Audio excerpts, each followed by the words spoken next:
A lot of Mercedes-Benz have a really unique hood design. I receive numerous comments from time to time on pictures on my website or postings on my Facebook, and people say, "Whoa, I see your hood straight up."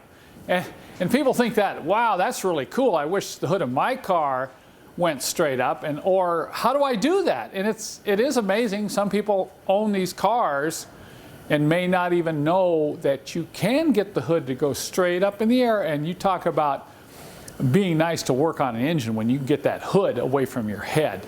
So I have a W124 1992 300 CE coupe here, and I'm going to show you the hood opening and closing procedure. It's not difficult, but if you haven't done before, you know, if you haven't done it, you say, well, how do you get the hood to go straight up? And to open it, it's like a four-part process. And what I'm showing you here is very similar to all W124 chassis that were built from 1986 to 1995 in the US market. And of course it applies to other chassis as well, some, you know, with slight variations. So the first thing you have to do is reach inside under the dash and pull the hood release lever. And then moving to the front of the car, the hood is up loose, but it's still got a safety lock that you have to release.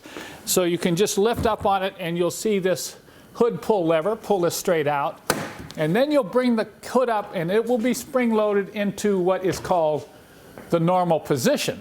This is the normal position as if you were just checking your oil or, you know, doing some visual maintenance on the engine. But to put it into the straight upright position, you're going to have to release a couple of levers. The first one you want to release is on the driver's side.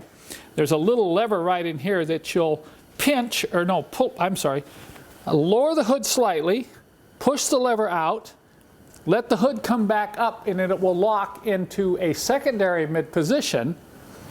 Then you have to go over to the other side. Watch what we have to do on the other side before we can get the hood all the way up. Okay, you can see this pin right here. You can see the release lever here. Once again, you need to lower the hood down a little bit.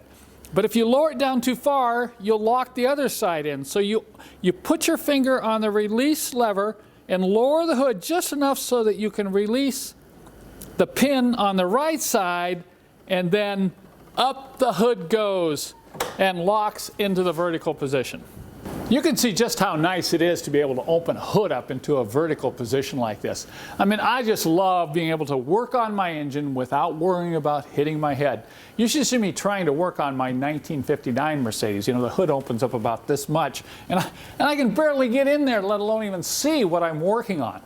So when they came up with this hood design in the W123 chassis in the mid to late 70s, I mean, this revolutionized the way people work on these engines.